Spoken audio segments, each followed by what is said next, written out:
Minasang, konnichiwa. O genki desu ka? Mata aete totemo shiawase desu. Hari ini kita akan membahas pelajaran ringan. Akan coba membahas sedikit materi mengenai pola kalimat a, wa, bi, des. Pola kalimat ini bisa dijadikan sebagai kalimat pertanyaan salah satunya. Dimana dalam kalimat ini kita akan menampilkan sebuah kalimat sederhana ketika kita menanyakan sesuatu kepada orang Jepang. Dalam video kali ini kita akan menampilkan dua orang yang kebetulan mereka sedang berada di dalam kereta api. Yang satu adalah seorang wisatawan dari Amerika dan yang satunya lagi adalah orang Jepang asli. Dimana orang Amerika ini menanyakan kepada orang Jepang apa stasiun yang akan kita tuju selanjutnya. Nah, pola kalimat a, wa, bi, des ini akan kita pakai sebagai sebuah bentuk kalimat pertanyaan. Bagaimana susunan dari struktur kalimat pertanyaan yang memakai pola a, wa, bi, des ini? Mari kita simak ilustrasi dialog singkat berikut ini. Sumimasen. Tsugi wa Ueno desu ka?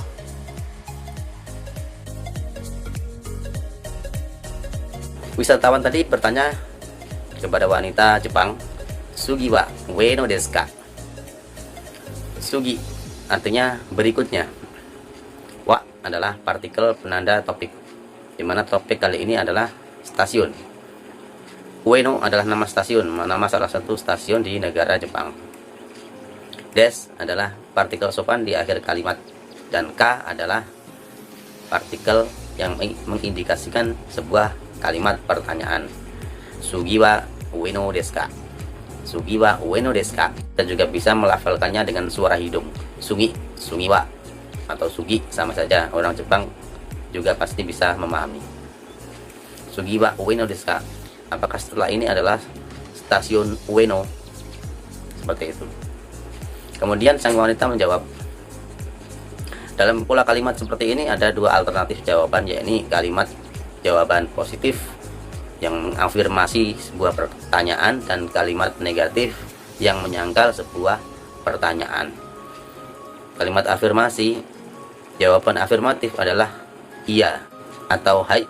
Sementara kalimat negatif atau penyangkalan kita memakai iye atau tidak. Bagaimana kalimat lengkapnya apabila kita mengafirmasi dari pertanyaan tersebut atau kita membenarkan bahwa stasiun yang dituju kereta berikutnya adalah stasiun Ueno? Mari kita simak jawabannya. Hai, Ueno desu. Ketika kita mengafirmasi sebuah pertanyaan, maka kita cukup dengan menyebutkan hai, kemudian nama stasiun yakni Ueno, baru setelah itu kita tambahkan des. Hai, Ueno des. Jadi subjek kalimat yang artinya stasiun atau eki dalam bahasa Jepang dihilangkan karena konteksnya sudah jelas bahwa yang ditanyakan adalah stasiun. Dalam banyak hal dalam pelajaran lalu juga kita sudah bahas bahwa ketika kita melakukan percakapan dalam bahasa Jepang, ketika konteks sudah jelas apa yang dibicarakan, kita tidak perlu lagi menyebutkan subjek kalimat. Dalam hal ini stasiun dihilangkan, kita tidak perlu memakai kata eki yang kita imbuhkan pada nama Ueno, nama stasiun Ueno. Hai, Ueno des adalah jawaban afirmatif. Bagaimana jika stasiun berikutnya bukan Ueno? Maka kita memakai jawaban penyangkalan atau jawaban dengan kalimat negatif, yakni iye. Bagaimana kalimat lengkap dari iye tersebut? Mari kita simak juga ilustrasi berikut. Sumimasen. Tsugi wa Ueno desu ka? Iye, Uenoじゃありません. Jika stasiun berikutnya bukan stasiun Ueno seperti yang ditanyakan oleh wisatawan Amerika tadi, maka kita memakai kalimat iye Ueno ja arimasen. Iye artinya tidak. Ueno adalah nama stasiun Ueno. Ja arimasen artinya bukan. Jadi bukan stasiun Ueno. Kita juga bisa memakai kalimat dewa arimasen. Iye Ueno dewa arimasen. Sama saja artinya adalah bukan stasiun Ueno. Kemudian wanita Jepang tadi melanjutkan dengan berkata, じゃありません。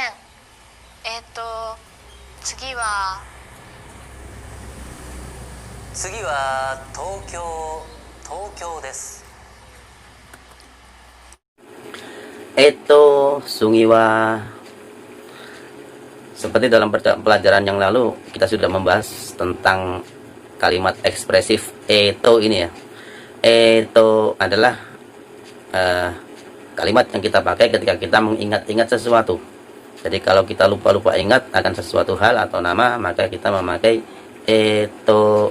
Seperti itu juga intonasinya. Eto sungiwa berikutnya adalah, ya, wanita Jepang yang ditanya itu juga sedikit lupa ya, stasiun apa, stasiun yang dituju oleh kereta berikutnya. Kemudian salah seorang kondektur dalam kereta itu tadi ikut menjawab, Sungiwa Tokyo desu. Jadi Sungiwa Tokyo desu, berikutnya adalah stasiun Tokyo. Mudah bukan? Jadi pola kalimat awabi desu bisa kita pakai untuk mempertanyakan berbagai macam hal.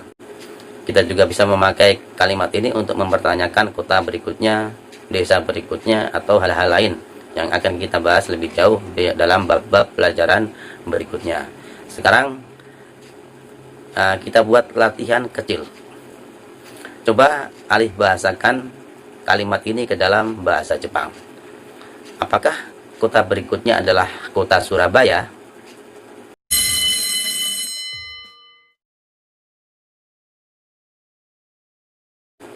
Pasti minasan juga sudah pada tahu dan bisa menjawab dengan baik dan benar.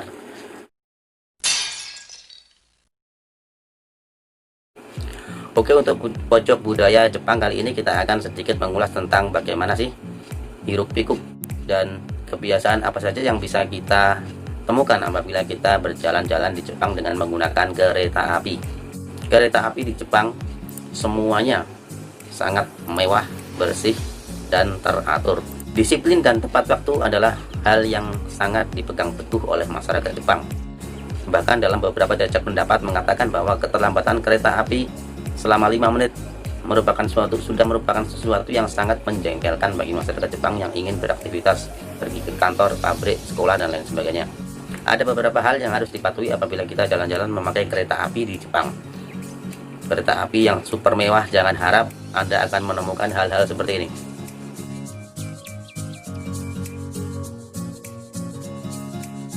Kumuh, kotor, orang nangkring di atap, dan lain sebagainya nggak ada di Jepang. Jika Anda mengantri di stasiun menunggu giliran naik, maka Anda harus siap berdiri sekian menit. Sisakan waktu Anda sekian menit untuk berdiri antri. Karena di Jepang yang didahulukan adalah orang yang turun. Baru setelah orang turun habis, baru kita boleh naik satu persatu. Masalah kursi di dalam, kita bisa memakai hukum siapa cepat dia yang dapat. Tapi di dalam kereta sana juga ada kursi khusus yang diperuntukkan oleh ibu hamil, ibu yang menyusui, orang tua, orang sakit, dan lain sebagainya. Tapi sebenarnya kita bisa memakai kursi itu, tapi apabila ada salah satu penumpang yang kebetulan memiliki udzur berupa dia sedang gendong anak, hamil, dan lain sebagainya, kita diwajibkan berdiri untuk mempersilahkan orang yang mempunyai fasilitas khusus tersebut untuk menduduki kursinya.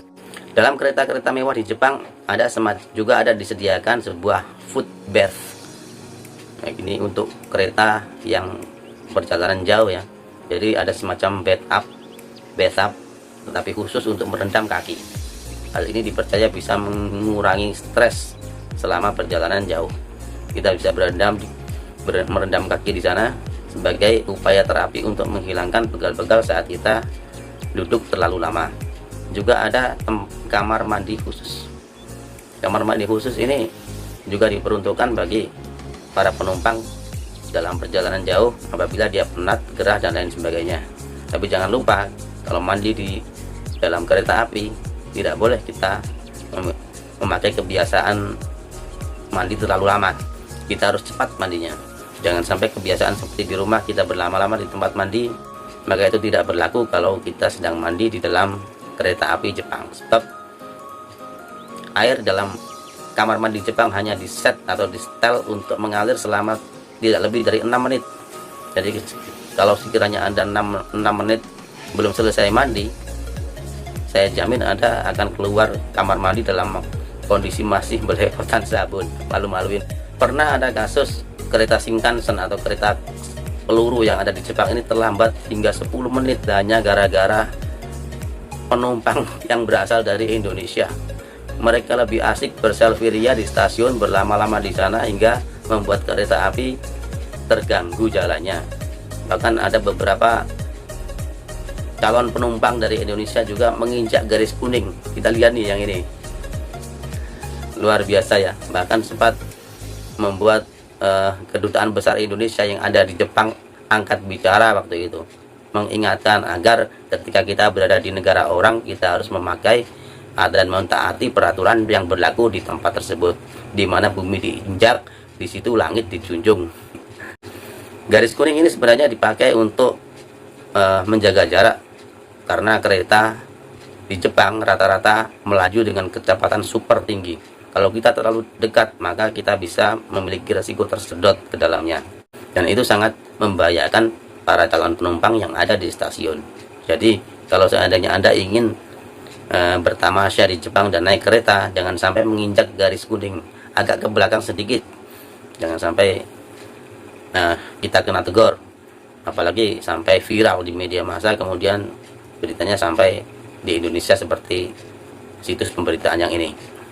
Malu-maluin. Jika kereta memang terpaksa terlambat sekian menit, 5 hingga 10 menit, maka masinis pihak kereta api akan membuat surat cepat. Nah, surat keterlambatan ini akan dibagikan kepada penumpang yang bekerja di kantor atau bersekolah. Surat keterlambatan ini yang nantinya akan diberikan kepada bos atau pimpinan perusahaan bahwa kereta benar-benar terlambat karena faktor teknis. Jadi bukan human error, tetapi karena murni keterlambatan yang dialami oleh kereta api karena beberapa faktor teknis. Jadi walaupun Jepang ini sangat super ketat dalam masalah disiplin waktu, yang namanya keterlambatan masih terjadi walaupun tidak sering. Jadi ketika bos, guru, dan lain sebagainya ketika mendapatkan karyawannya atau muridnya terlambat, maka mereka akan memaklumi dengan adanya surat dari pihak kereta api tersebut. Canggih ya. Kemudian yang kelima adalah adanya Oshiya di setiap stasiun Jepang. Oshiya adalah para petugas yang bertugas untuk mendorong penumpang ke dalam kereta. Bukan mendorong kasar ya, tapi menuntun, lebih tepatnya menuntun, membantu menaikkan tubuh para penumpang tadi ke dalam kereta. Karena kereta di Jepang hanya berhenti tidak sampai 10 menit. Karena stasiun di Jepang merupakan salah satu stasiun tersibuk yang ada di dunia.